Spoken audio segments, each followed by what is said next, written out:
Welcome to Profit in Frames, your home for the financial autopsy of horror and psychological thrillers.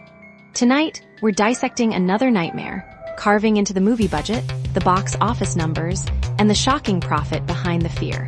Let's begin the operation. Welcome to Profit in Frames, the channel where we decode the financial DNA of Hollywood. We go beyond the box office to break down everything from the initial production cost and actor salaries to streaming revenue and the all-important final return on investment, ROI. And today, we are back with a full financial analysis of the chilling 2012 horror film, Sinister. Now, before we dive into the numbers, let's answer the big question many of you have. Where can you watch Sinister 2012? As of late 2023, you can often find Sinister streaming on services like Max.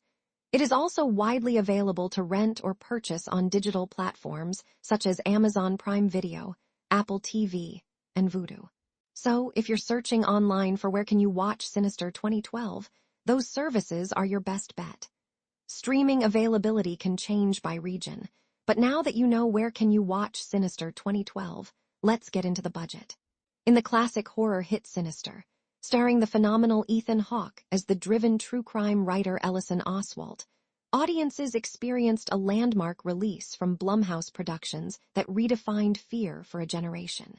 Directed by Derrickson, best known for other massive hits like Marvel's Doctor Strange, and the recent horror blockbuster, The Black Phone Sinister, delivered a cinematic experience, so chilling that its legacy continues to dominate discussions among movie lovers and film enthusiasts a decade later. Even now, this masterpiece is still compared to other major films and horror franchises, such as James Wan's The Conjuring universe from Warner Bros.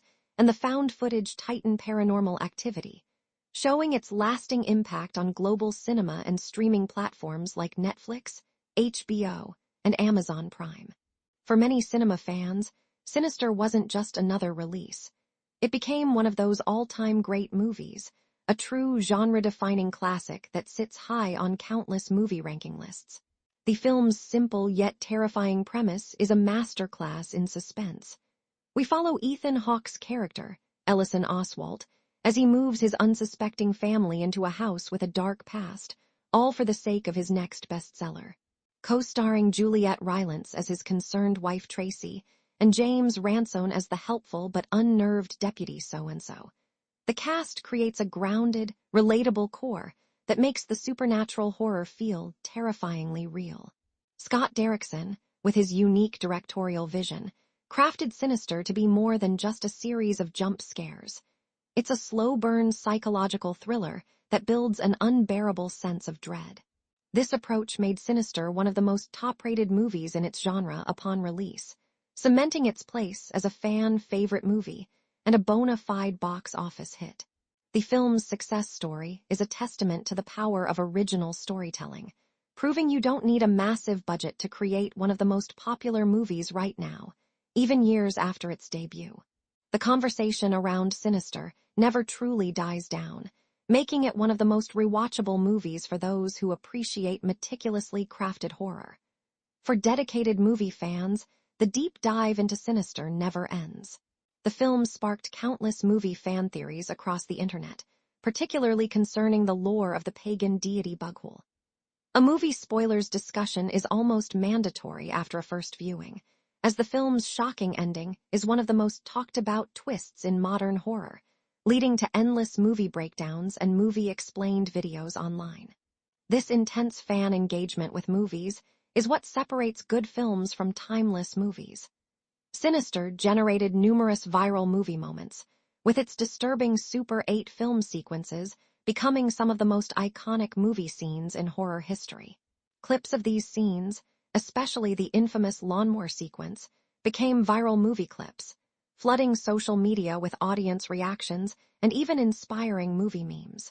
It's this organic buzz that makes Sinister feel less like one of the many old movies on a shelf and more like a living, breathing piece of cult classic cinema. It evokes a powerful sense of movie nostalgia for the early 2010s horror boom, a period that gave us so many nostalgic films that are now considered classic movies.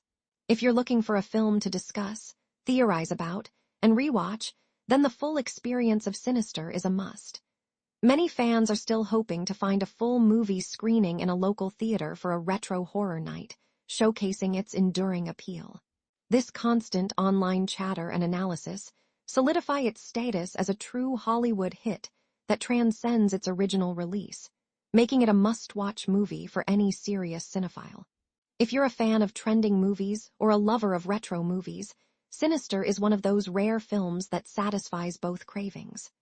From a financial perspective, the story of Sinister is as compelling as its on-screen narrative, serving as a textbook example of extraordinary return on investment, ROI, return on investment, and shrewd monetization strategy.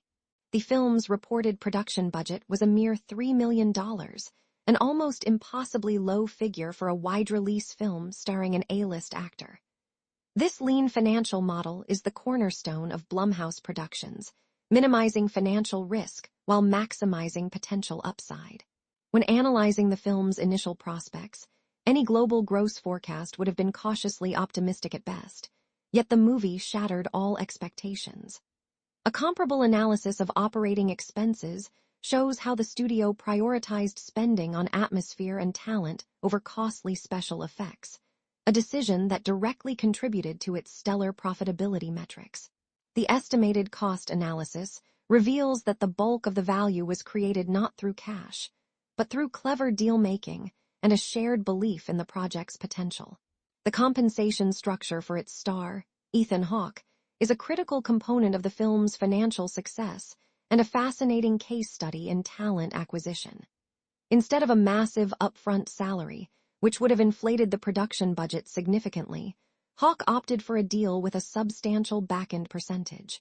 This arrangement is a powerful form of equity stake valuation, where the actor essentially becomes an investor in the film's success. This drastically lowers upfront salaries of actors, aligning their interests with the studio's goal of profitability. This model transformed Sinister from a high-risk indie into a low-risk, high-reward venture. Its incredible box office performance, which soared to over $87 million worldwide, resulted in an astronomical return on equity for its investors and key talent. The profit margins on Sinister are legendary, far surpassing those of many billion-dollar blockbusters from studios like Disney or Warner Bros., which often carry budgets 100 times larger. The efficiency of this model set a new industry benchmark for what could be achieved with minimal capital. The film's financial success extends far beyond its initial theatrical run, illustrating a multi-pronged approach to generating cumulative income. The primary monetization streams began with theatrical release revenue, but the real long-term value lies in subsequent windows. Streaming rights licensing has become a lucrative, long-tail revenue source, as Sinister remains a highly sought-after title for platforms looking to bolster their horror libraries, commanding significant licensing fees. The international box office also played a crucial role, contributing nearly half of the total gross and proving the film's universal appeal. While merchandising sales were modest, focused on niche collectibles and apparel, they provided an additional stream of royalty income with very little overhead. After accounting for distribution fees paid to Lionsgate, the net profit for the producers was extraordinary. This entire financial ecosystem contributes to the film's ongoing franchise valuation, even with a less successful sequel. An investor looking at the initial numbers would see that the equity stake valuation for early partners delivered returns that are almost unheard of in any industry, let alone filmmaking.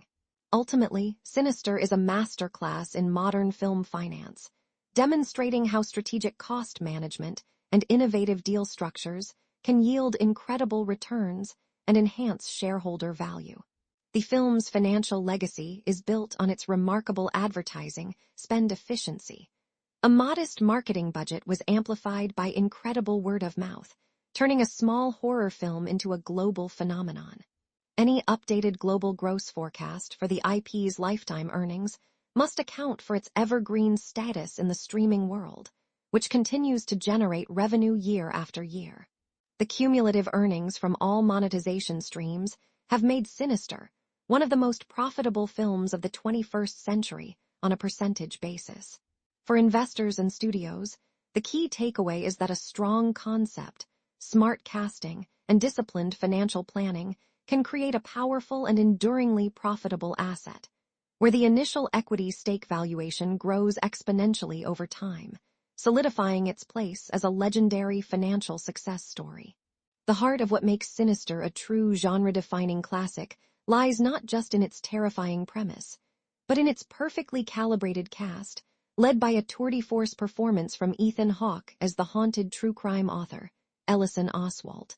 In a role that required a delicate balance of intellectual arrogance and raw, primal fear, Hawke delivered a performance that elevated Sinister from a simple horror flick into one of the all-time great movies of its decade. Movie lovers already knew Ethan Hawke from his extensive actor filmography, which includes iconic roles in classic movies like Training Day, The Before Trilogy, and Gattaca. This history of acclaimed work brought immediate credibility to Sinister, assuring film enthusiasts that this wasn't just another low-budget scary movie. Blumhouse Productions strategically cast Hawke, whose presence signaled that Sinister was aiming to be one of the top-rated movies of the year, a genuine Hollywood hit that could compete with major studio releases. His portrayal of Ellison Oswalt, a man whose ambition puts his family in mortal danger, is a masterclass in slow-burning terror, making the film incredibly rewatchable movies for those who appreciate nuanced acting. Supporting Ethan Hawke is a small but brilliant ensemble that grounds the supernatural horror in a believable family dynamic. Juliette Rylance plays Tracy Oswalt, Ellison's wife, who serves as the emotional anchor of the film. Her growing dread and concern for her family provide a relatable counterpoint to her husband's obsessive quest for fame. James Ransone, in a fan-favorite performance, portrays Deputy So-and-so, a character whose earnestness and subtle humor offer brief but essential moments of levity before the film plunges back into darkness. Fans of Sinister often point to Ransone's character as a standout, so much so that he was brought back for the sequel, a rare move that delighted cinema fans. The chemistry between the cast members is palpable, making the eventual fate of the Oswalt family all the more devastating and a frequent topic in movie spoilers discussion forums. For many, the audience reactions to the family's plight are a testament to how well the actors connected with viewers. Turning Sinister into more than just a scary story, it became a tragedy. The casting of Ethan Hawke was a pivotal moment, sparking significant casting news and buzz among movie fans. Before his involvement, a project like Sinister might have flown under the radar, but with a star of his caliber attached, it immediately became one of the most anticipated upcoming movies in the horror community. This performance could easily rival other great horror roles, like Patrick Wilson's in The Conjuring, another competitor actor known for elevating the genre. Discussions about the best movies of cast members almost always include Sinister for Hawke, as it showcases a different, more vulnerable side of his acting prowess. The film's success inspired countless movie breakdowns and video essays analyzing his performance, frame by frame. The financial arrangement for his role, which involved significant back-end participation, also became a piece of movie trivia, highlighting his belief in the project. For fans who love to explore an actor's work, many of his previous movies are available on streaming giants like Netflix and HBO, allowing for a deeper appreciation of his journey to the dark world of Sinister. This film solidified his status as a versatile actor capable of leading both indie dramas and box office hits, making it a truly timeless movie's entry in his career. From a financial standpoint, the casting of Sinister is a masterclass in cost allocation and maximizing return on investment, return on investment, ROI. The most significant element in the film's financial architecture was the structure of its compensation packages, particularly for its lead actor, Ethan Hawke. In a typical blockbuster from a major studio like Disney or Warner Bros., actor salaries for an A-list star can consume a massive portion of the production budget, sometimes reaching $20 million or more. For Sinister, a film with a total budget of just $3 million, such an expense was impossible. Instead of a large upfront salary, Hawke agreed to a deal heavily weighted on back-end participation, meaning he received a smaller initial fee in exchange for a percentage of the film's profits. This strategic move was the cornerstone of the film's entire financial model, drastically reducing operating expenses and aligning the star's financial interests directly with the project's success. This is a prime example of intelligent financial modeling that minimizes upfront risk for investors. This arrangement had a profound impact on the film's profitability analysis. By securing a major star without the associated massive salary, the producers could allocate more of the lean production budget to on-screen quality. This decision is a key lesson for any investor insights into the media industry. Talent's belief in a project, monetized through back-end participation, can be more valuable than a huge budget. The resulting return on investment, ROI, return on investment, was staggering. With a global box office take of over $87 million, Sinister generated a return of nearly 29 times its production cost. For Hawke, this back-end participation deal likely resulted in a payday far exceeding what his standard salary would have been, showcasing a win-win scenario that enhanced shareholder value. This financial success established a new set of revenue benchmarks for the micro-budget horror genre, proving that high profit margins were achievable without sacrificing star power. The long-term financial implications of this casting strategy extend to the overall franchise valuation. Securing an actor of Ethan Hawke's caliber for the first film gave the Sinister IP immediate credibility and marketability, which directly influenced its long-term profitability. The projected income from subsequent revenue streams like streaming rights and home video sales was significantly higher because the film was anchored by a respected star. This is a crucial aspect of content monetization. A film's value in the ancillary market is heavily influenced by its cast. While Hawke did not return for the sequel, his association with the original cemented the franchise's identity. Any franchise profitability forecast must acknowledge that the initial investment in Hawke's back-end participation was not just an expense for one film, but an investment in building a valuable brand. This approach to managing actor salaries demonstrates incredible advertising spend efficiency, as Hawke's name alone served as a major marketing tool, boosting the marketing return on investment, ROI, without a proportional increase in costs. Ultimately, the financial success of Sinister provides a powerful blueprint for achieving extraordinary equity returns in media through smart talent negotiations and a focus on profit sharing. The concept of back-end participation was not new, but Sinister perfected its application in the low-budget space, creating a financial legacy as terrifyingly effective as its on-screen horror. Diving deep into the narrative architecture of Sinister reveals why this film remains a cornerstone of modern horror and a frequent topic in any movie spoilers discussion. The Sinister plot summary centers on Ellison Oswalt, a true crime author portrayed by Ethan Hawke, whose desperate ambition leads him to move his family into a house where a gruesome murder occurred. This story breakdown is deceptively simple, but it's the execution by director Scott Derrickson that transforms it into a suspense-driven narrative of unparalleled dread. The film's narrative breakdown hinges on a chilling discovery: a box of Super 8 home movies in the attic. Each reel depicts a different family being murdered in a uniquely horrific way, creating a series of unforgettable scenes that became instant viral movie clips. This found footage element, woven into a traditional cinematic story, provides crucial genre insights into how to blend two popular horror styles effectively, making Sinister a true genre-defining classic.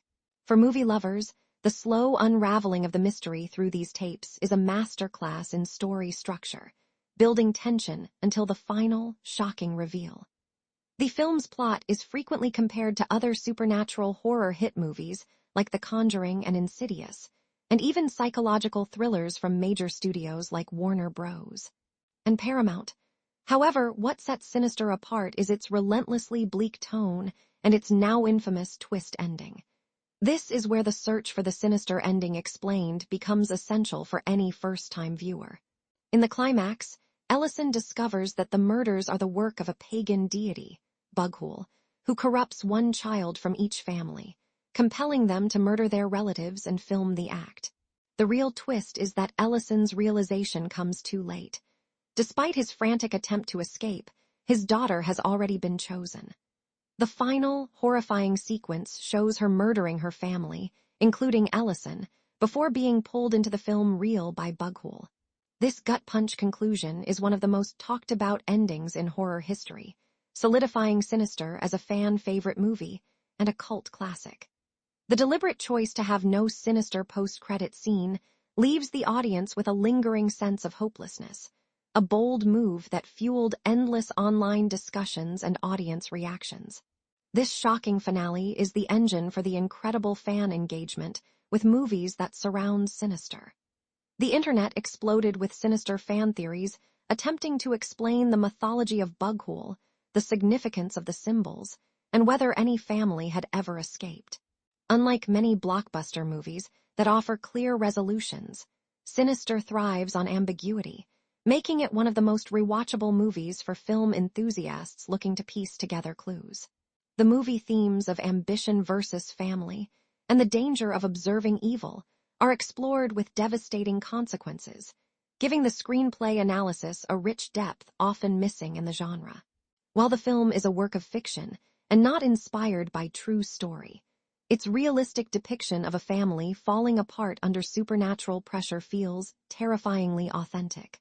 This gripping narrative and its powerful conclusion are why Sinister is not just considered one of the old movies from the 2010s, but a truly timeless movie's experience. Its impact on horror storytelling is immense, proving that a well-crafted plot with high emotional stakes can create a lasting legacy and a powerful potential for a high franchise gross multiplier. Unpacking the lore of the Eater of Children, at the dark heart of Sinister's terrifying narrative is its antagonist, the enigmatic and terrifying pagan deity known only as Bughul, the Eater of Children. The movie themes of corrupted innocence and the infectious nature of evil are all embodied in this single, terrifying figure. What makes Bughul such a compelling villain for movie lovers is the film's masterful restraint in revealing his lore. Unlike many horror antagonists who are explained away with lengthy exposition, the mythology of Bughul is pieced together through cryptic clues, academic research, and chilling, unspoken rules. This ambiguity is the engine that drives countless Sinister fan theories, as viewers are left to connect the dots themselves, making the horror feel more personal and insidious. The screenplay analysis reveals a carefully constructed mythology designed for maximum dread. Bughul is not a simple ghost or a mindless monster. He is a predator with a specific, ritualistic method of operation. The core of Bughul's lore, as pieced together by Ellison Oswalt through his research and conversations with Professor Jonas, revolves around a simple, horrifying cycle. Bughul is an ancient pagan deity who exists in a realm separate from our own, but can access our world through images and artistic representations of his atrocities. This is the first critical rule of his mythology. He is an entity that transcends physical space and travels through media. This is a brilliant and modern update to ancient folklore, tapping into our contemporary fears about the digital and visual age. His goal is the consumption of children's souls, but he cannot simply take them. He must first corrupt them, turning them into the instruments of their own family's destruction. This corruption process is central to the film's narrative breakdown. Each of the cursed Super 8 films is not just a recording of a murder. It is a ritualistic offering, a gateway through which Bughul's influence spreads. The act of creating this art is what completes the corruption and allows him to claim the child's soul. This intricate set of rules elevates Bughul beyond a simple movie monster and into the realm of truly iconic horror villains. The story breakdown reveals a predator who operates with a chilling, almost academic precision.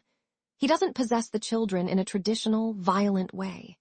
Instead, he appears to them as a quiet, comforting presence, slowly grooming them and turning them against their families. The visual representation of this, the ghostly children who appear to Ellison's daughter, Ashley, adds another layer to the mythology. suggesting that Bughul's victims become his eternal servants, forever trapped in his shadowy realm. This element of the lore is a frequent topic in movie spoilers discussion forums, with fans debating whether the children are accomplices or simply eternal victims themselves. This deep, suggestive mythology is what gives Sinister its incredible rewatchability. Every viewing reveals a new layer, a new clue, a new horrifying implication, making it a true genre-defining classic of mythological horror.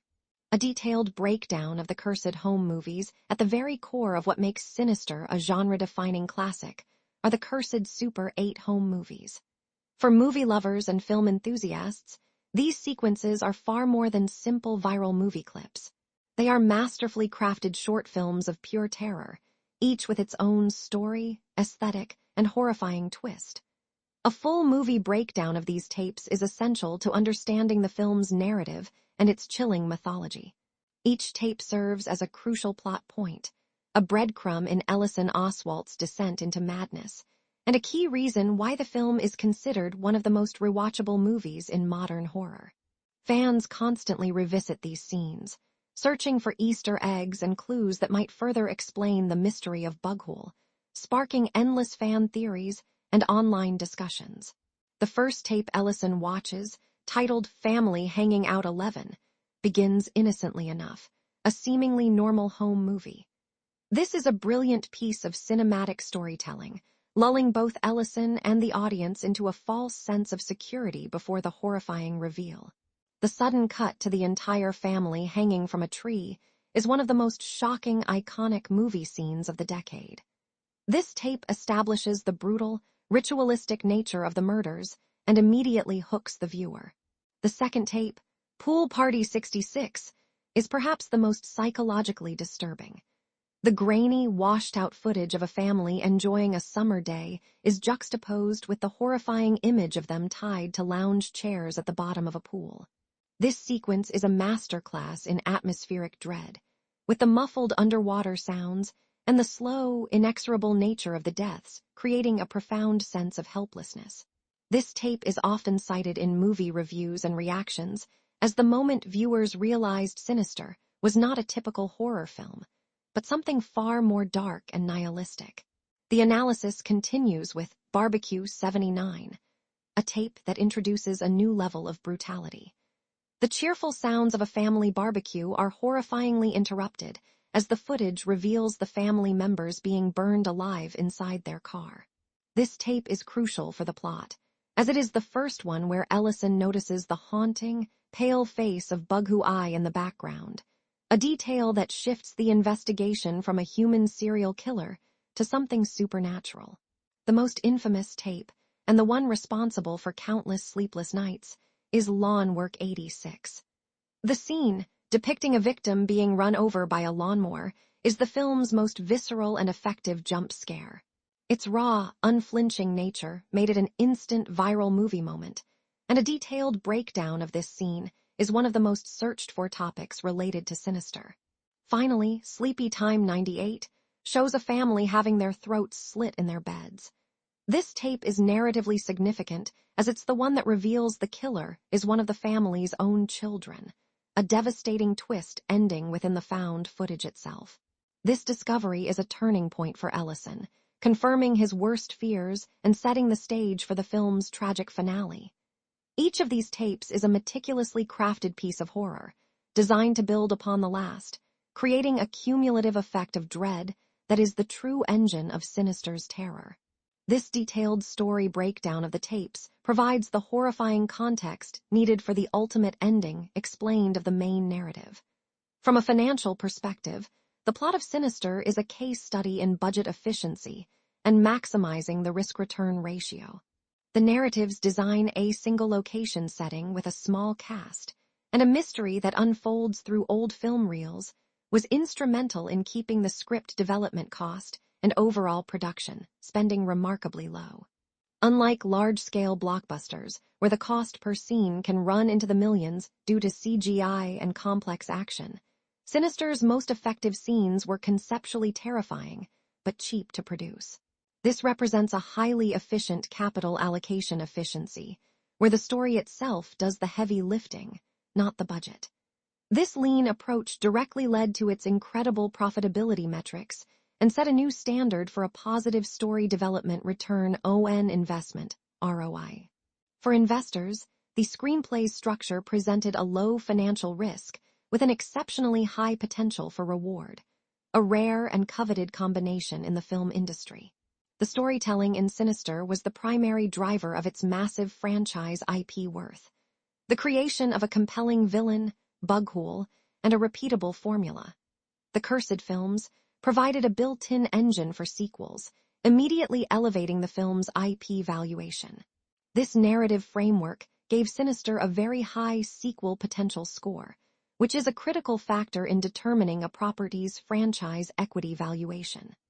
A strong, original story is the bedrock of any successful franchise, as it creates a loyal fan base and allows for extensive content monetization opportunities.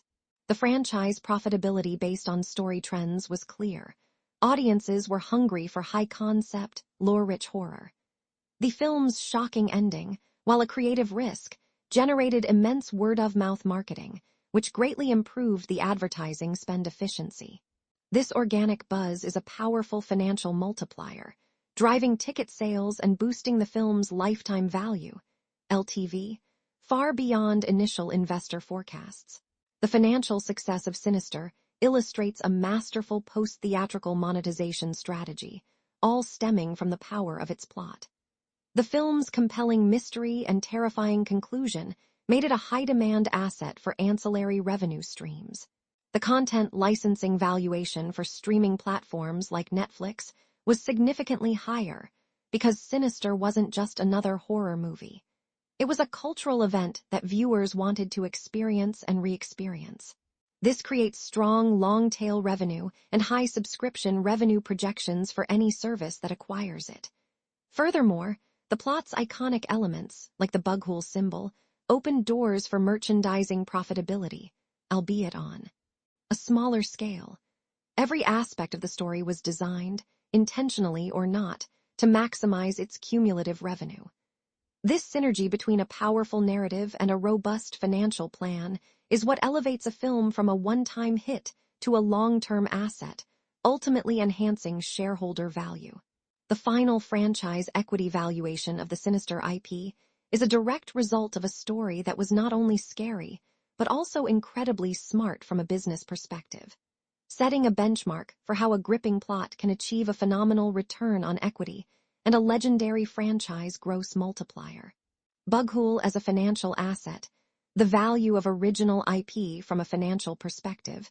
The creation of Bughole is not just a triumph of horror storytelling. It is a masterclass in creating valuable, original intellectual property, IP. In an industry dominated by sequels, remakes, and adaptations, the creation of a brand new, instantly iconic villain is one of the most effective ways to build franchise IP worth. The mythology of Bughole is the financial engine of the Sinister franchise. His repeatable, ritualistic method of operation provides a perfect, built-in formula for sequels, a key factor in any initial IP valuation. The concept of the Cursed films can be applied to any family, in any location, at any point in history, giving the franchise a virtually limitless canvas for future stories. This high sequel potential score is a direct result of the strong mythological foundation laid in the first film. The financial value of this original IP is immense. A pre-existing property, like a novel or a comic book, requires a significant upfront script acquisition cost or adaptation rights fee, which can run into the millions of dollars. By creating Bughole from scratch, the filmmakers created a multi-million-dollar asset for the cost of the initial script development cost alone. This is an incredible example of a high story development return on investment, ROI. This original IP becomes the cornerstone of all future content monetization efforts. The likeness of Bughole can be licensed for merchandise, his mythology can be explored in comic books or novels, and his story can be expanded into a cinematic universe. Each of these ancillary revenue streams adds to the overall franchise equity valuation. The creative risk of introducing a new villain was high, but the potential reward was even higher.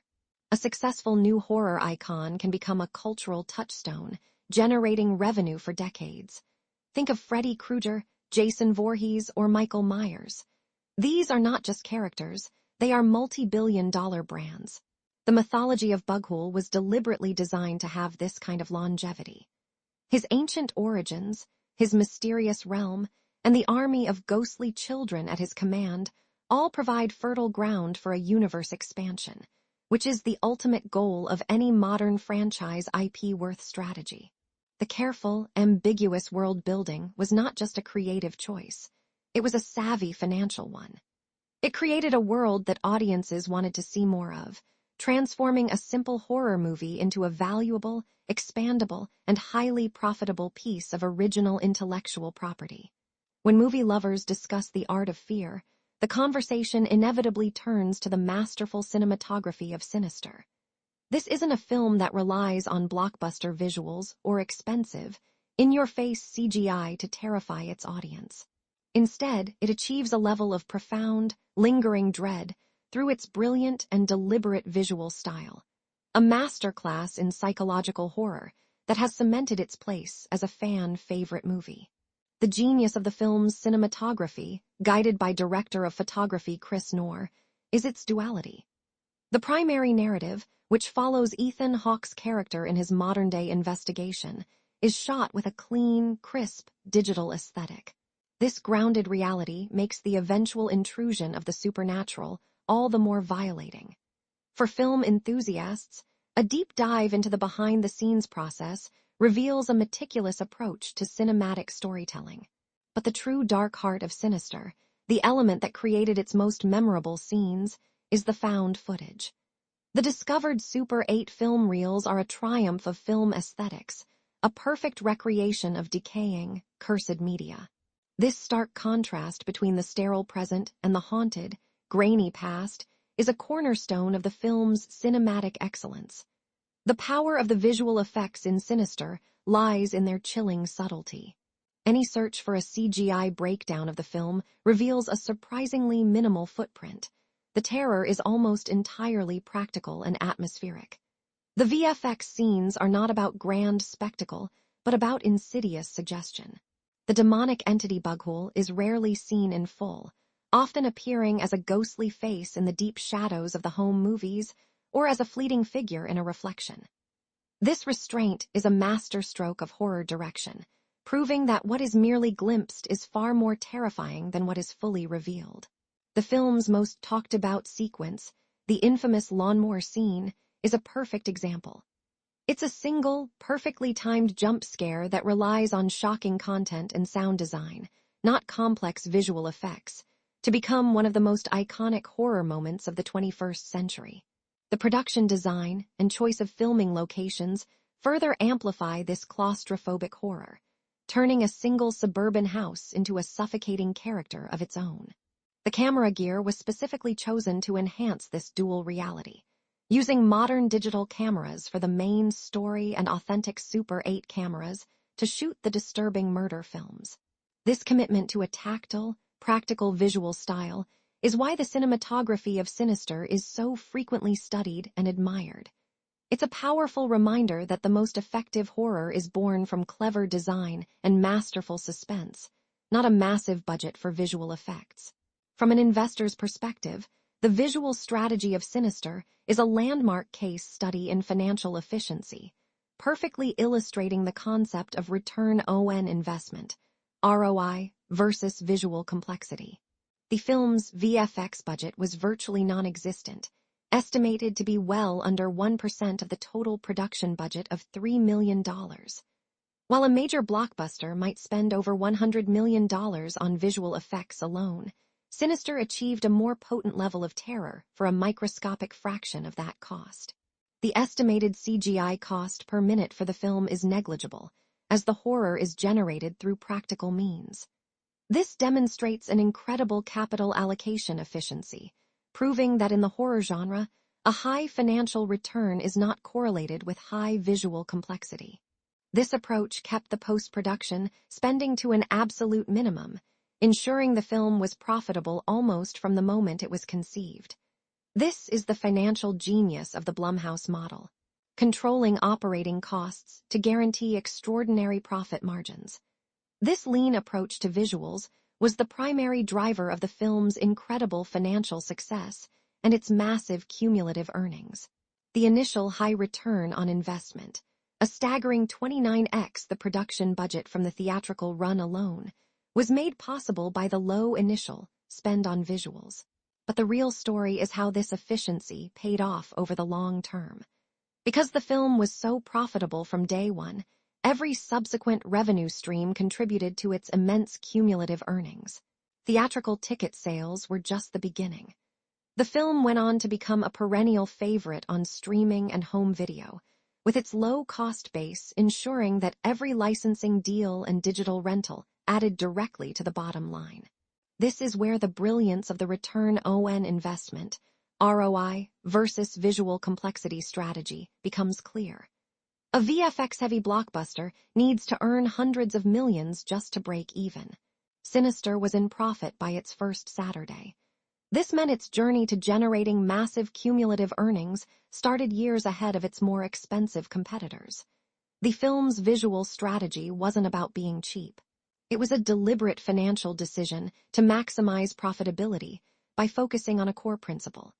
In horror, atmosphere and suspense are more valuable and far more profitable than expensive CGI. This smart initial spending created a financial asset that has continued to generate impressive returns for over a decade, proving that the highest return on investment, ROI, versus visual complexity often comes from the simplest, most terrifying ideas. Beyond the haunting visuals, the true soul-shaking terror of Sinister is arguably found in its groundbreaking and deeply unsettling soundtrack. For many horror fans, the iconic score by composer Christopher Young is not just background music. It is a character in itself, an auditory manifestation of the evil entity Bughole. This isn't your typical orchestral horror score. Instead, the thematic score of Sinister is a terrifying blend of dark ambient, industrial noise, and distorted electronic soundscapes. This unique approach to cinematic music is a key reason for the film's lasting impact and soundtrack acclaim. When the official soundtrack was released, it quickly became a point of fascination for fans of experimental and horror music, driving the OST to significant streaming success on platforms like Spotify and Apple Music. The soundtrack list is a journey into darkness, with each of the iconic tracks designed to create a palpable sense of dread and unease, perfectly complementing the disturbing on-screen imagery. The music-driven storytelling in Sinister is a masterclass in atmospheric horror. The composer, Christopher Young, who is a legend in the horror genre, made the deliberate choice to avoid traditional jump-scare stings. Instead, the memorable themes are slow, creeping pieces that build an almost unbearable tension. Many of the most disturbing songs in the movie are those that play over the found footage reels, their distorted, almost demonic tones making the horrific events feel even more otherworldly. This distinctive sound became a huge part of the film's marketing, with the unsettling main theme being used to great effect in the trailer music. The soundtrack popularity has endured for years, with fans still discussing its brilliance on forums and social media. Christopher Young's work on Sinister is often cited as one of the best horror scores of the modern era, a perfect example of how an unconventional soundtrack can become one of a film's most defining and celebrated elements. The score highlights are not just musical cues, they are integral to the very fabric of the film's terrifying identity. From a financial perspective, the soundtrack for Sinister represents a shrewd and efficient investment in atmospheric horror, creating a valuable asset with multiple avenues for monetization, primarily through potential sync licensing and long-term royalty income. The upfront music budget for the film was kept remarkably low, in line with its overall micro-budget philosophy. The composer fee for an artist of Christopher Young's stature on an independent project like this was likely in the range of $100,000 to $200,000, a significant bargain compared to the seven-figure fees on major blockbusters. Furthermore, by opting for a completely original score, the production avoided the incredibly high costs of music rights acquisition. Licensing just one well-known pop song can cost anywhere from $50,000 to $250,000, so creating an entirely original OST was a masterful stroke of production cost efficiency. This decision kept initial costs down and, crucially, ensured the studio owned the music outright, giving them full control over its future monetization. The primary monetization strategies for the Sinister soundtrack revolve around two core themes. The first is sync licensing, which is the high-value process of licensing a piece of music for use in other media. While the unsettling, industrial nature of the score makes it an unlikely candidate for a car commercial, its true sync licensing value lies within the horror genre itself. The score's iconic themes are perfect for use in trailers for other horror films, documentaries about the genre, or television shows, with each license potentially generating fees from $10,000 to $50,000 or more for a high-profile placement. This creates an active, high-margin revenue stream from the music as a standalone asset. The second, and perhaps more significant, theme is the long-term royalty income. Every time a track from the soundtrack is streamed on Spotify or Apple Music, or when the OST is purchased digitally, the studio earns a small but continuous payment, while the album's sales return on investment, ROI. For a niche score like this isn't massive in the traditional sense, the cumulative effect of these millions of microtransactions over a decade adds up to a significant stream of passive royalty income. This consistent, long-tail revenue enhances the film's overall lifetime value, LTV, proving that a smart, cost-effective investment in a unique score can continue to pay dividends long after the film has left theaters. This entire approach also builds powerful franchise synergy, as the iconic musical theme becomes an instantly recognizable audio brand that can be deployed in sequels and spin-offs to evoke immediate dread, further increasing the value of the intellectual property. While Sinister may not have the massive toy lines of a superhero blockbuster, its deep and lasting pop culture impact is fueled by a dedicated and creative fan community, showcasing a powerful form of organic fan engagement. The film's terrifying antagonist, Bughul, has become an icon of modern horror, inspiring a vibrant world of official merchandise and fan-created content. The most sought-after collectibles for Sinister are often high-quality masks and statues of Bughul, which have become staples at fan conventions and in the collections of serious horror aficionados. This merchandise hype is often driven by limited edition releases from specialty horror brands like Mezco or NECA, whose exclusive drops generate significant social media buzz among collectors. While you won't find a line of action figures at your local big box store, the niche market for these high-end items is incredibly passionate. The true strength of the fan engagement surrounding Sinister lies in its digital footprint. The film's chilling aesthetic and memorable villain are a perfect inspiration for incredible fan art, which floods platforms like Instagram and DeviantArt. The eerie Super 8 films have inspired countless viral trends and short film tributes on YouTube and TikTok, as amateur filmmakers try to replicate the movie's unique sense of dread. Furthermore, the character of Bughul has become a popular choice for horror cosplay, with fans meticulously recreating his terrifying appearance for Halloween and conventions. This constant stream of fan-created content acts as a perpetual social media campaign, keeping Sinister relevant in online discussions years after its release. From detailed movie posters designed by fans to in-depth video essays breaking down its lore, the community's passion has ensured that Sinister remains a powerful and enduring presence in the horror genre. From a financial perspective, the merchandising strategy for Sinister is a brilliant case study in high-margin, low-risk revenue diversification, primarily driven by licensed product royalty and fueled by a powerful fan-driven return on investment, ROI. Unlike a massive studio that invests heavily in producing its own toys, the business model for a film like Sinister is based on licensing and royalties. The studio licenses the intellectual property, the rights to Bughuul's likeness, and the film's logo to third-party manufacturers. These companies then handle the production, distribution, and risk, while the studio collects a royalty on every single item sold. This is the core of the licensed product royalty model. Studios typically earn a royalty rate of 8% to 15% on the wholesale price of merchandise.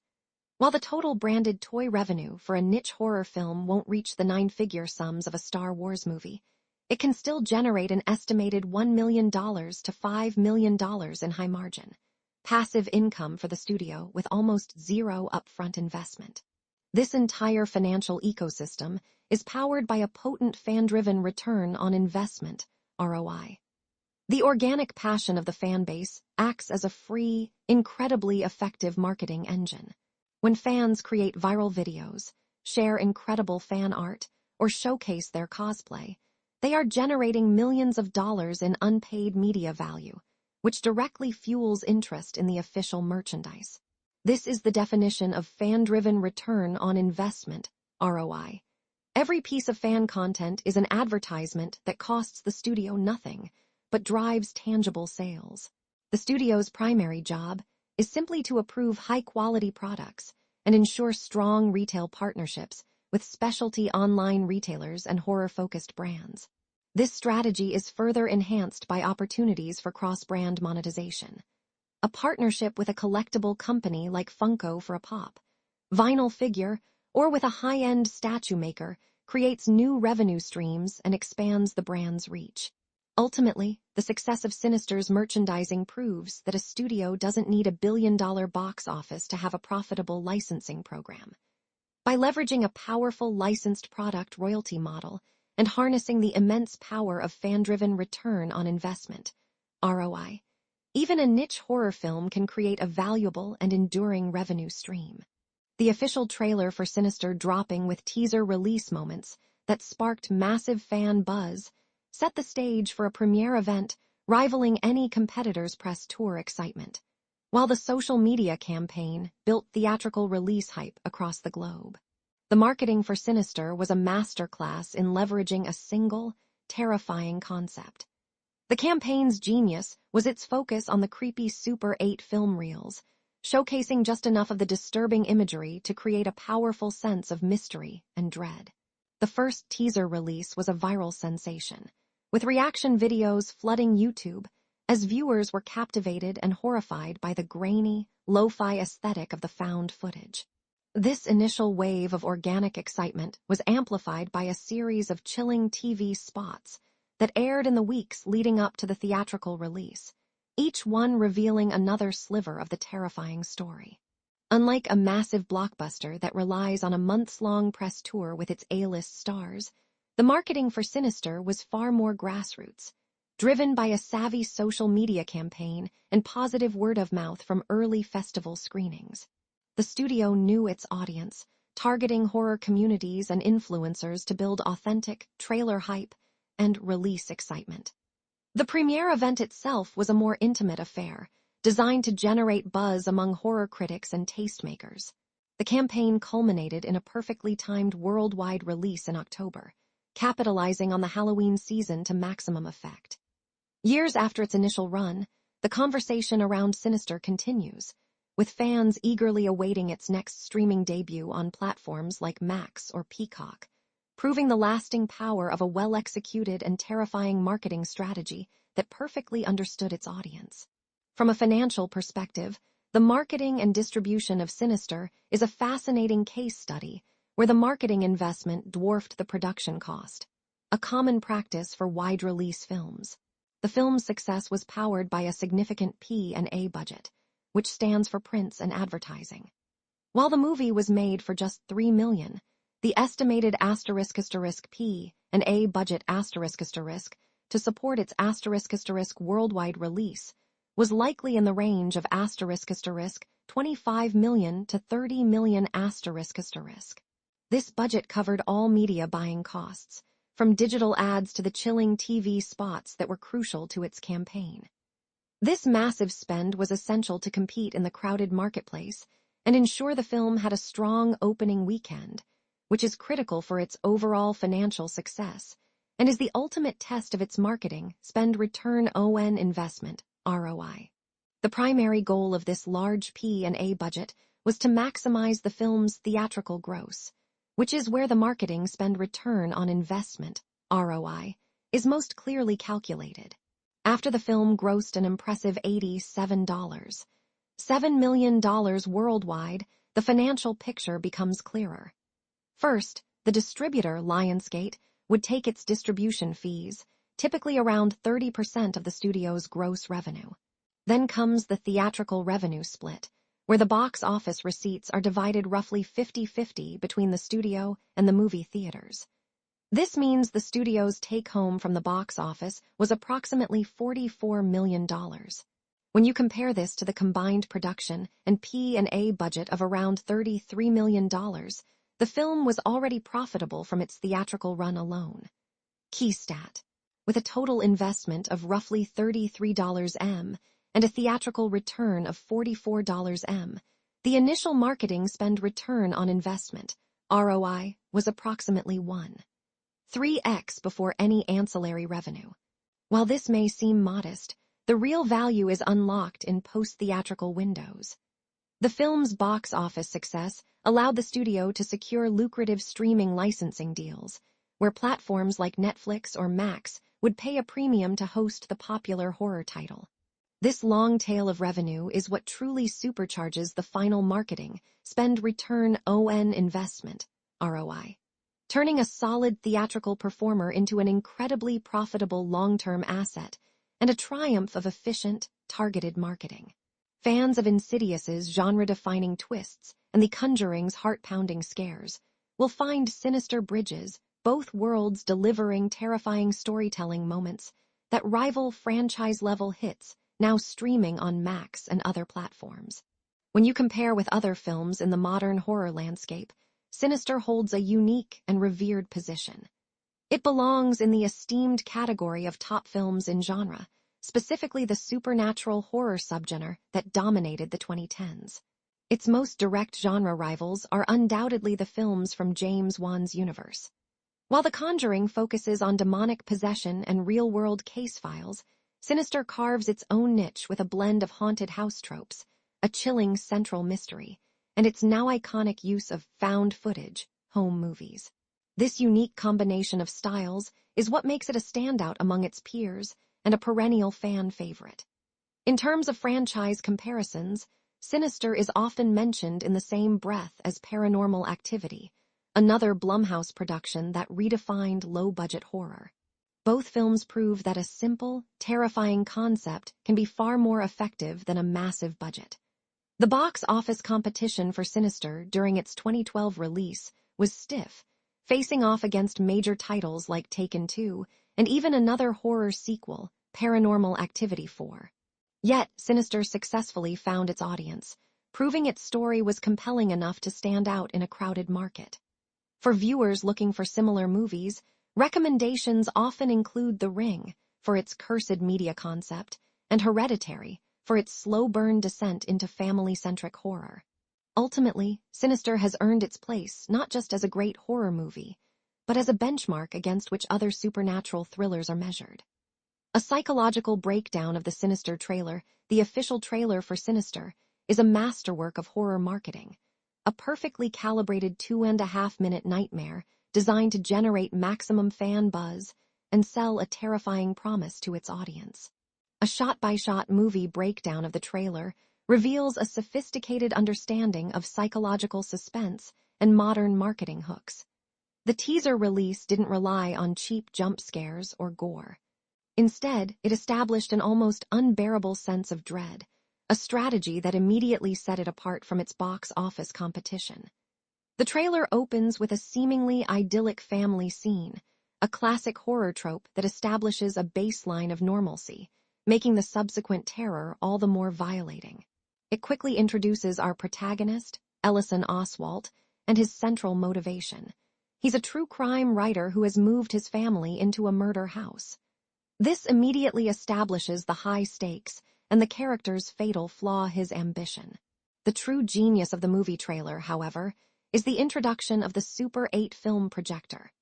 The rhythmic, clicking sound of the projector becomes an auditory motif for the entire campaign, a Pavlovian bell that signals impending doom. The trailer expertly cuts between Ellison's horrified reactions and brief, tantalizing glimpses of the cursed home movies. We don't see the full murders. We see just enough to let our imaginations run wild. We see the family in the backyard, the bag over the head, the branch creaking. This less is more approach is incredibly effective, sparking countless fan theories and discussions online about what exactly was on those tapes. The trailer's structure is a slow, creeping crescendo of terror. It introduces the mystery, showcases the disturbing evidence, hints at a supernatural presence with the briefest flash of Bughule's face, and culminates in a series of rapid-fire, terrifying images. This masterful editing is why the social media campaign was so successful. The trailer was perfectly designed to be clipped, shared, and reacted to, creating a powerful engine for organic, viral marketing. The final shot, a simple title card with the film's name, is followed by that chilling, rhythmic clicking, a sound that lingered in the minds of viewers long after the trailer ended, all but guaranteeing a strong theatrical release. From a market analyst's perspective, the success of Sinister is a story of expertly navigating a competitive landscape and maximizing market share through extreme financial efficiency. When analyzing its comparative revenue against its peers, the numbers are staggering. The original Insidious was produced for an estimated 1.5 million and grossed 99. 5 million worldwide, setting a high return on investment ROI benchmark for the genre. Sinister followed a similar path, turning its $3 million budget into an $7 million global haul. This impressive budget versus performance analysis showcases the power of the micro-budget horror model. The genre return on investment, ROI, average for horror can be highly volatile, but for well-executed, high-concept films like these, returns of 20x to 50x the production budget are not uncommon, establishing a clear financial lane for success. The studio's strategy was clearly focused on a strong market share projection within the Halloween horror season. Releasing in October, Sinister aimed to capture a significant slice of the audience looking for scares.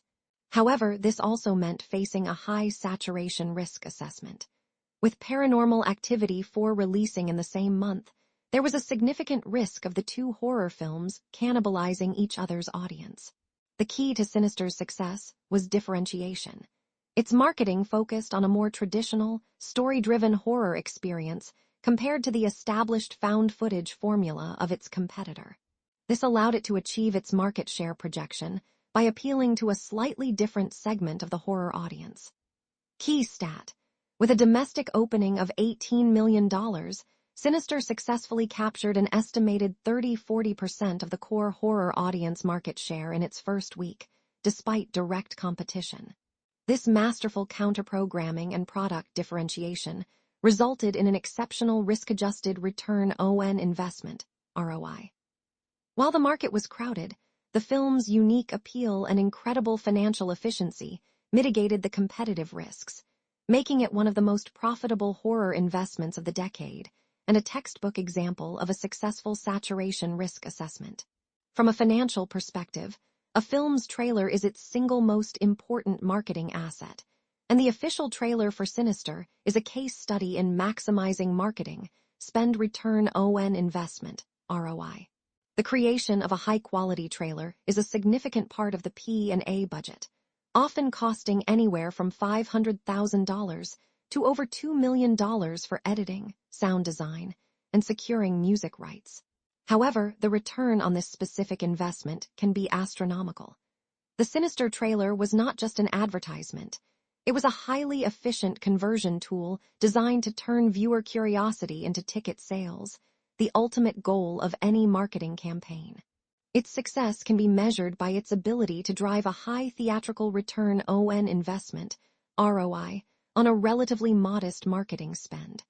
The financial strategy of the trailer was built around a key concept: targeted ad spend.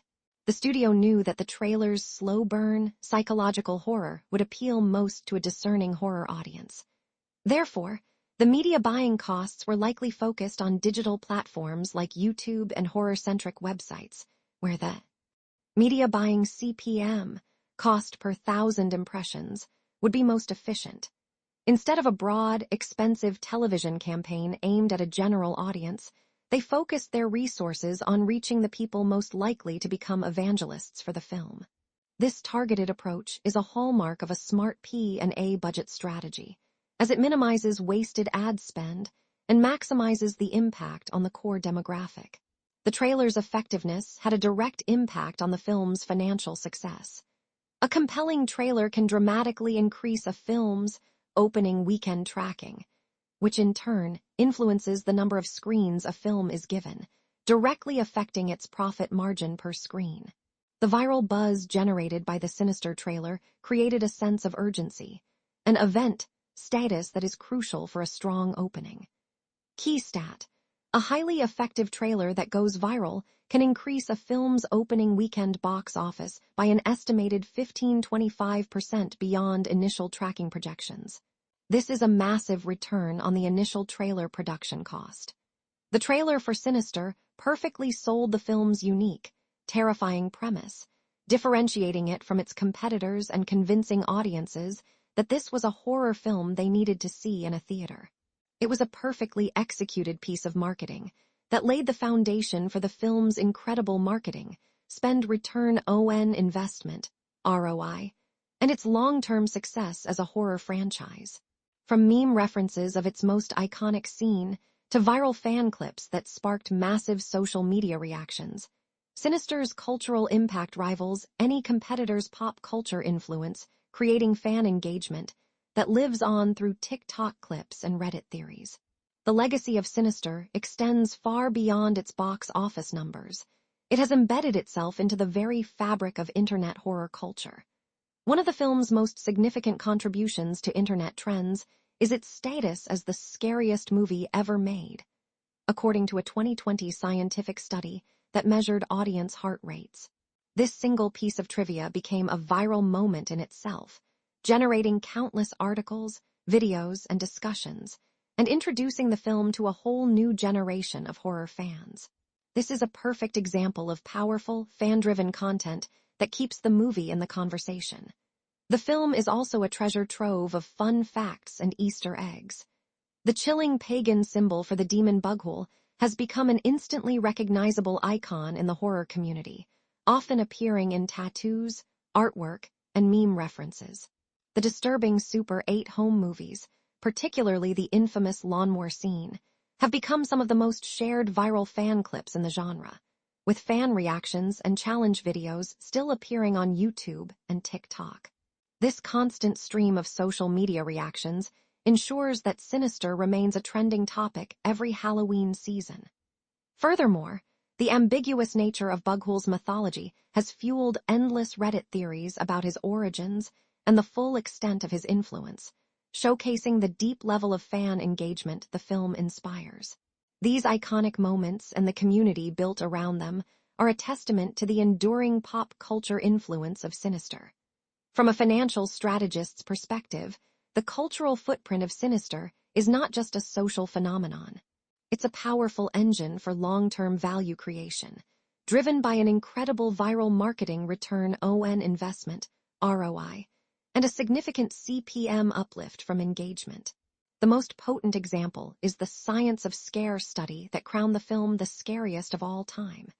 This single event generated billions of unpaid media impressions, representing an earned media value of millions of dollars.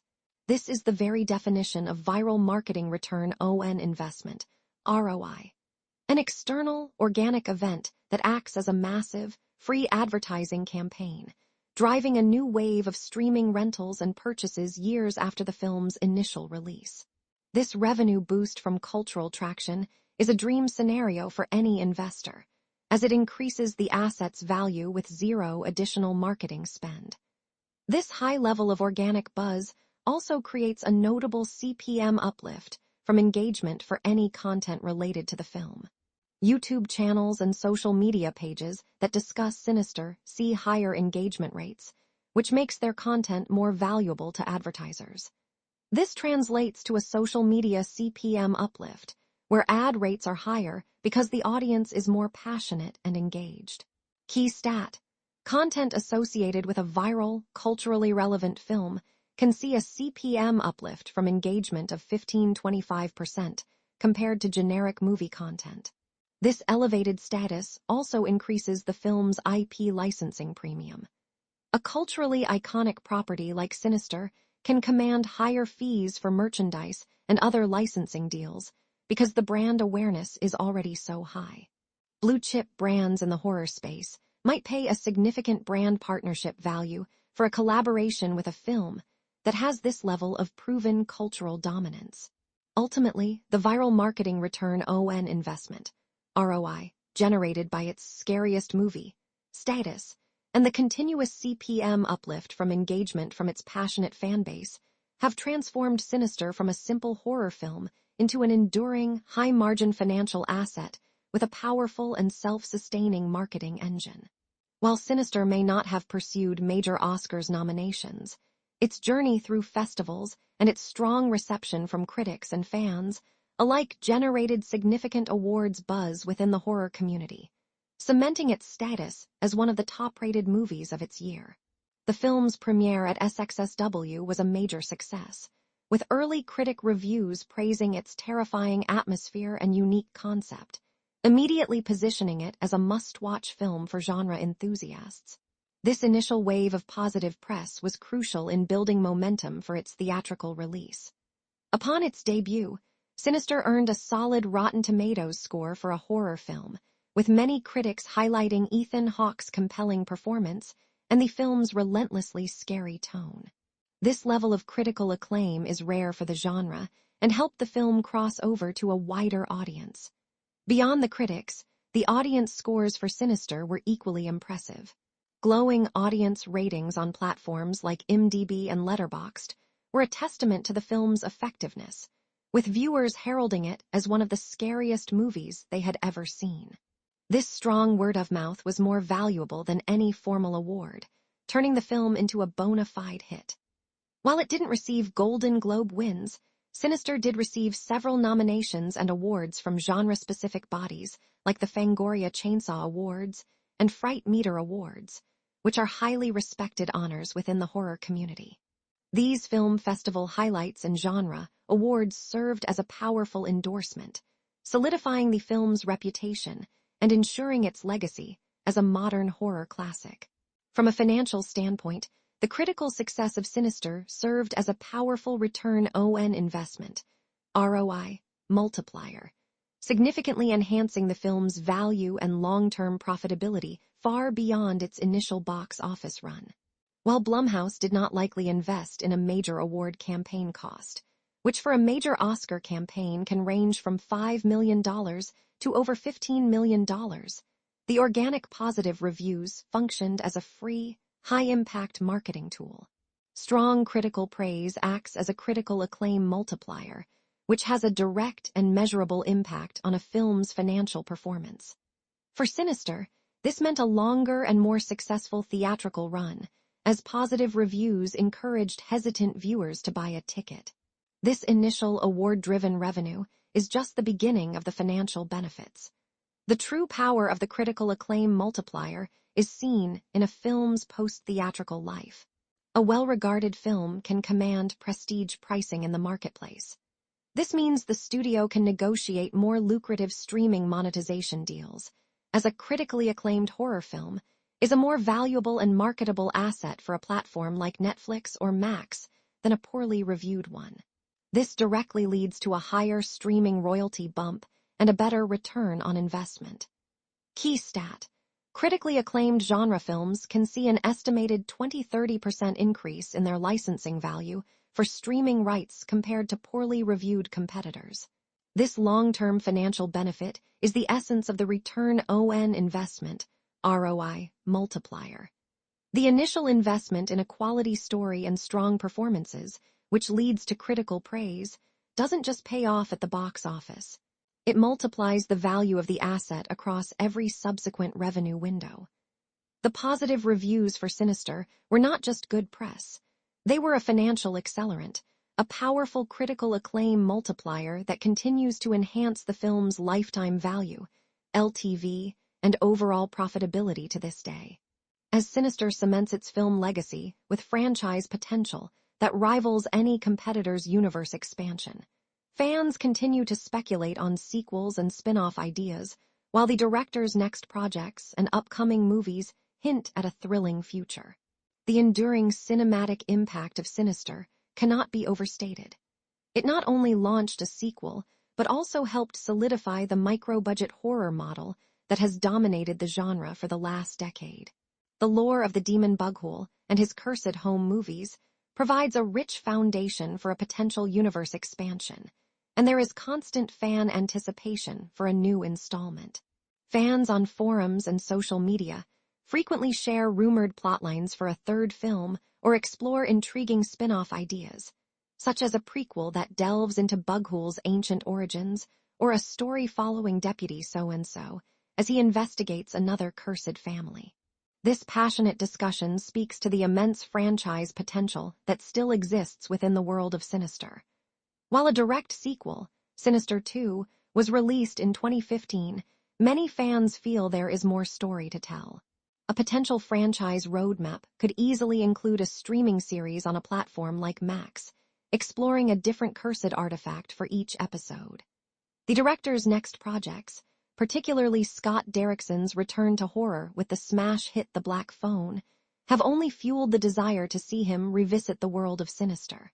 While there are no official upcoming movies announced for the franchise, its strong performance on streaming and its dedicated fan base ensure that the possibility of future sequels remains a tantalizing and frequently discussed topic.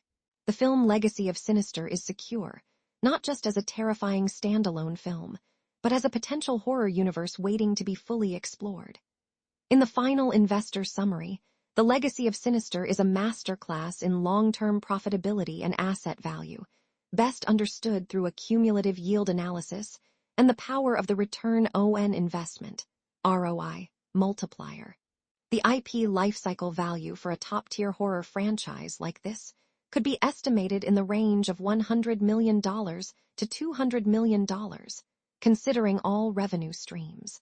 The franchise's long-term franchise return on investment, ROI, is nothing short of spectacular.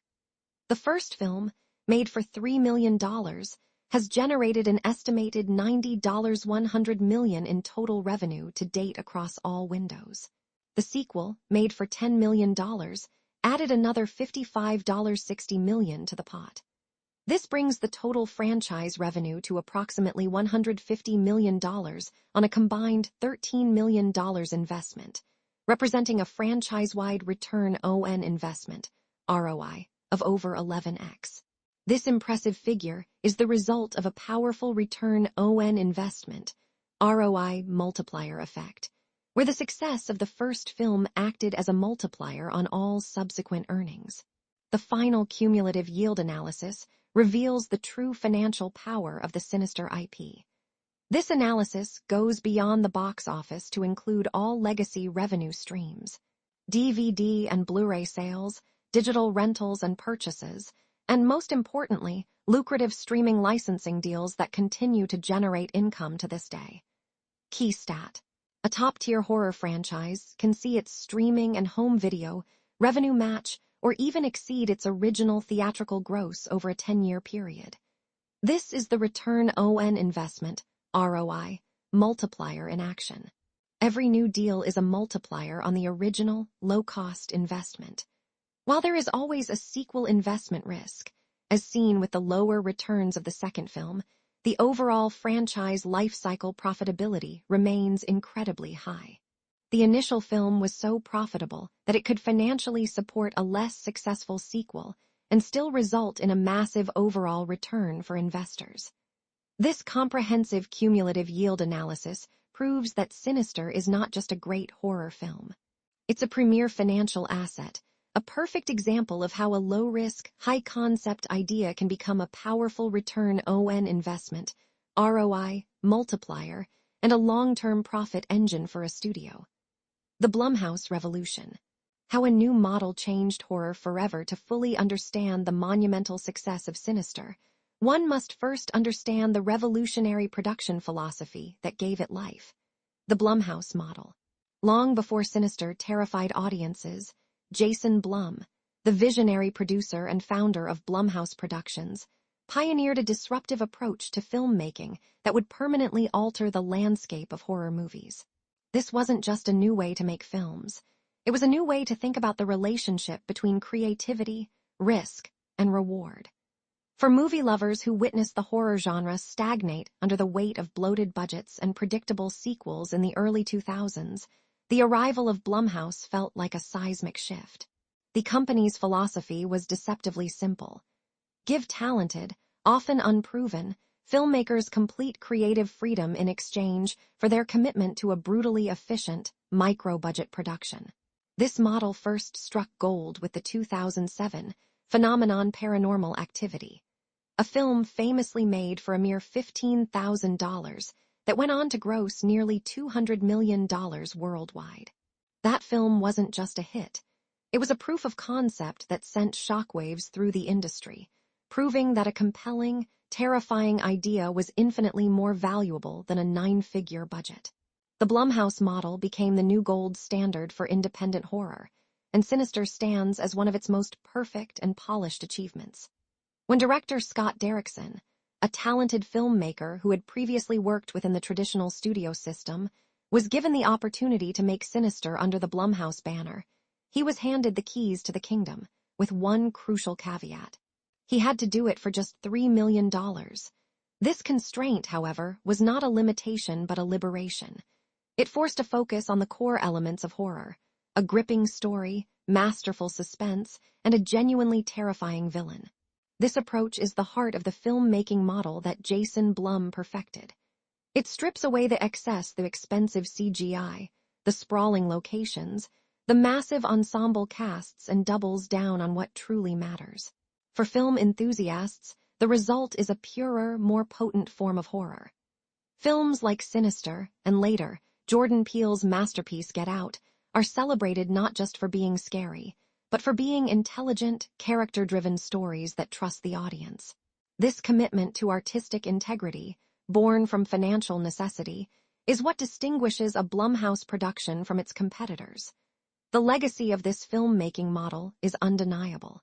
It created a renaissance in the horror genre, launching the careers of numerous directors and creating some of the most iconic horror movies of the 21st century. Before Blumhouse, a low budget was often seen as a sign of low quality. After Sinister and its contemporaries, it became a badge of honor, a sign of creative ingenuity and financial discipline. The model's influence can be seen across the industry, with major studios now actively seeking out their own micro-budget hits. For movie fans, the benefit has been a steady stream of original, high-concept horror films that take risks and push boundaries. Sinister was not an outlier. It was the product of a finely tuned system designed to produce exactly this kind of success. The film's critical acclaim and massive box office return were a powerful validation of the Blumhouse model, proving once, and for all that in the world of horror, the size of the idea will always matter more than the size of the budget. This philosophy didn't just make a few hit movies. It created a sustainable, repeatable, and profoundly influential movement that continues to shape the genre today. Financial autopsy of the micro-budget model from a financial perspective. The Blumhouse model, exemplified by the stunning success of Sinister, is one of the most brilliant exercises in risk mitigation and high-margin profit generation in the history of modern cinema. It functions less like a traditional film studio and more like a savvy venture capital in film operation, placing numerous small, calculated bets in the hopes of finding a few massive winners.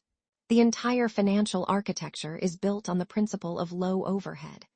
Unlike major studios with sprawling lots and thousands of employees, Blumhouse maintains a lean corporate structure, which keeps its fixed operating expenses to an absolute minimum. This discipline extends to each individual production. For Sinister, The $3 million budget was not a suggestion. It was a hard ceiling that informed every creative and logistical decision, a perfect example of extreme production efficiency. The core financial innovation of the model is its approach to compensation, which revolves around equity participation. Instead of paying A-list talent, like Ethan Hawke, and a proven director, like Scott Derrickson, their standard multi-million-dollar upfront fees, the Blumhouse model offers them a minimal upfront salary, often union scale, in exchange for a significant percentage of the film's back-end profits. This is a masterful stroke of financial engineering. It transforms the highest-cost line items in a traditional film, budget talent salaries, into a variable cost that is only paid out if the film is successful. This strategy has two profound effects. First, it dramatically lowers the film's break-even point, meaning the movie can become profitable with even a modest box office performance. Second, it aligns the interests of the talent with the interests of the investors. The actors and director are no longer just hired hands. They are equity partners who are deeply invested in the film's financial success. This is a key reason why the model enhances shareholder value. It minimizes downside risk while creating a powerful incentive for upside performance. This entire structure creates a portfolio of high-margin returns that is the envy of the industry. The return on investment, ROI, benchmarks set by films like Sinister are astronomical. A traditional blockbuster might be considered a success if it achieves a 2-3x return on its total investment. Sinister, with its 29x return on production budget, operates in a completely different financial stratosphere. This is the power of the venture capital in film approach. A studio might use a strategy of slate financing, where they invest in a portfolio of films, knowing some will fail. Major studios do this with $100 million bets. Blumhouse does it with $3 million bets. This means that for the cost of one failed blockbuster, Blumhouse can finance over 30 films. The financial model is designed to absorb losses easily. A film can fail to find an audience, and the financial damage is minimal. But when a film like Sinister or Get Out hits, the profits are so immense that they can fund the studio's entire slate for years to come. This model of risk mitigation has fundamentally changed how horror is financed. It has proven that the genre is not just a creative playground, but a highly lucrative and predictable asset class when managed with financial discipline. The success of Sinister provided a powerful data point that solidified this thesis, attracting more sophisticated investors to the genre and proving the long-term viability of the equity participation model. It is a system that protects the downside, maximizes the upside, and, by granting creative freedom, ensures a steady pipeline of the very thing that powers its financial engine: original, terrifying, and highly marketable ideas. This is why the Blumhouse model is not just a production strategy. It is a masterclass in modern media finance.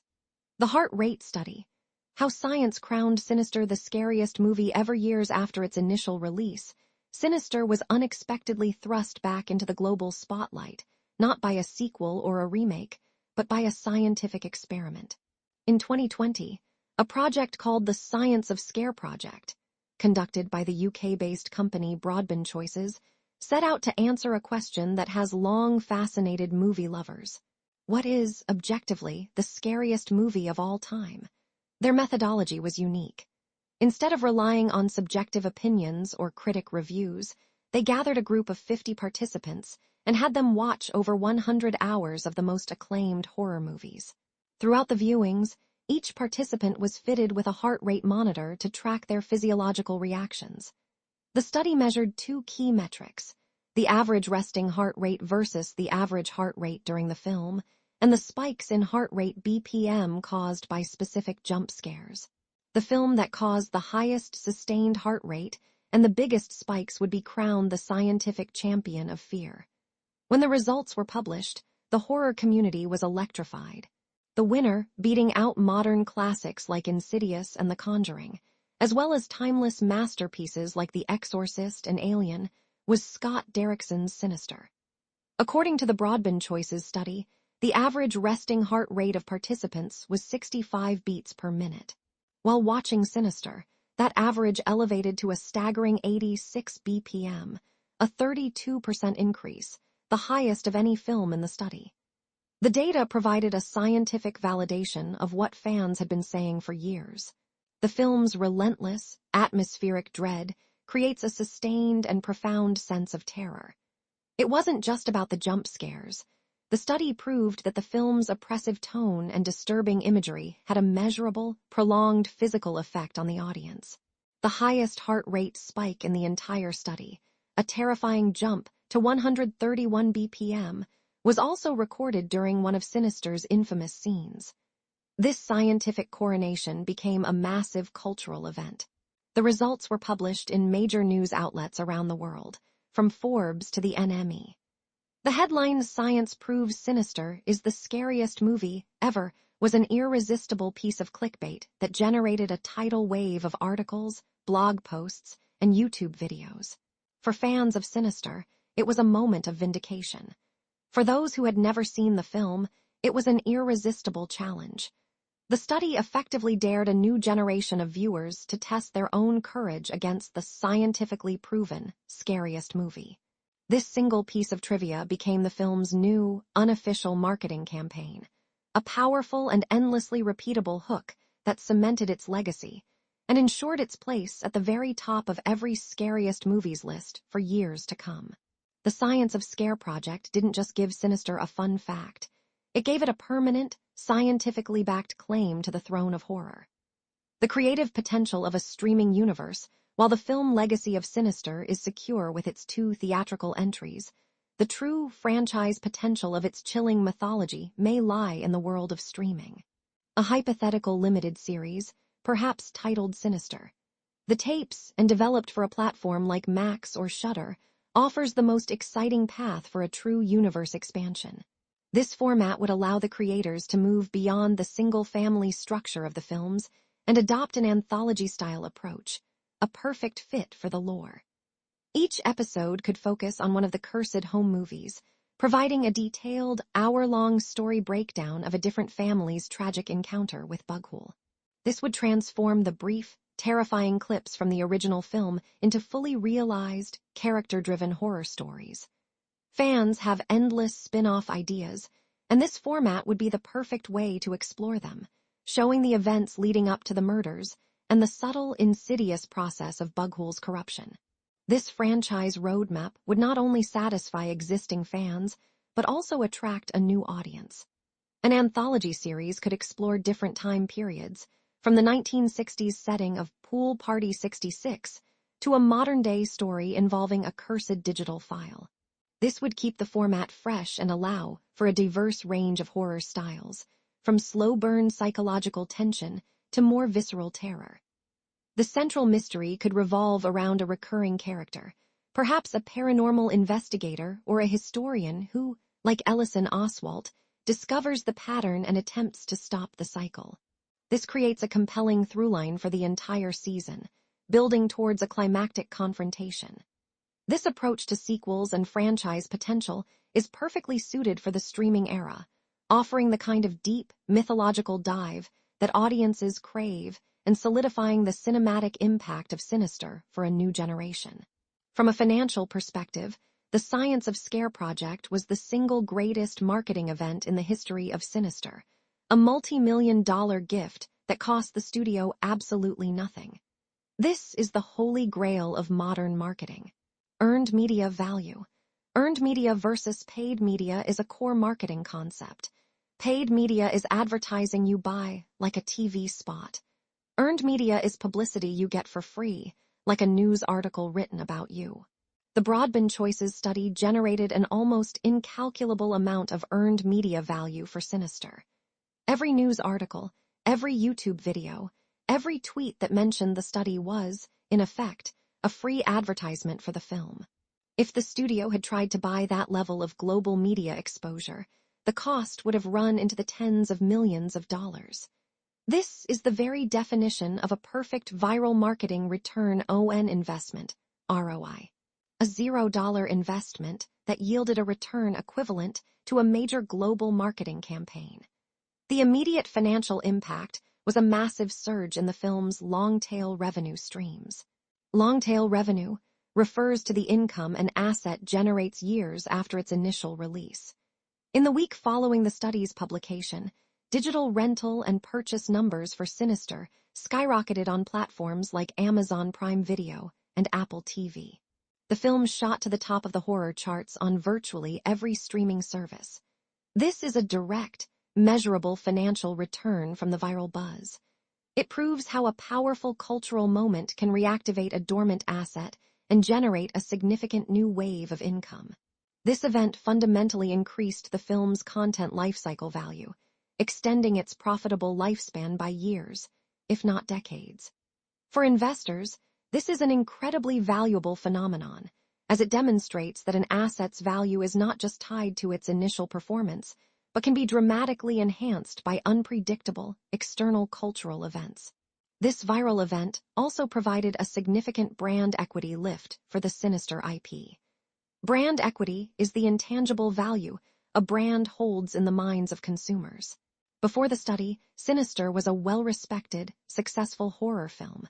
After the study, it became the scientifically proven scariest movie of all time.